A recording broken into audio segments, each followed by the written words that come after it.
And for about a decade, everyone said, it's not true, because what studies were showing is that if you trained, they would look at molecular stuff, and I don't want to get into that, both were growing at the same time, right? Myofibril and sarcoplasmic proteins would both get stimulated. Yeah.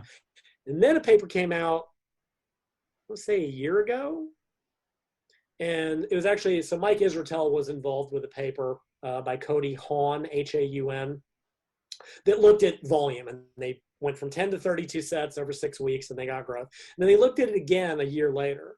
And what they found was that the growth was predominantly sarcoplasmic, right? Because volume overload, they did heavy. They're doing sets of 10, 4 reps from failure, long rest interval.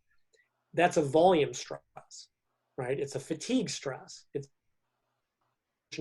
heavier weights or going to failure with lighter weights. Mm-hmm. And they redid it and they go, okay, well, this is sarcoplasmic. There weren't actual grade increases in the muscle fibers. And then they wrote this monster paper talking about this. I don't think I've even finished reading it yet because it's huge. But, you know, is sarcoplasmic hypertrophy real? Mm-hmm. And what happened was that a lot of the studies that said everything was growing at the same time were in untrained individuals. And untrained individuals tend to respond very differently to literally everything. Right. And they're not a good model for what happens later. Because the idea is, well, to a degree, whatever's best developed will be the hardest to develop further.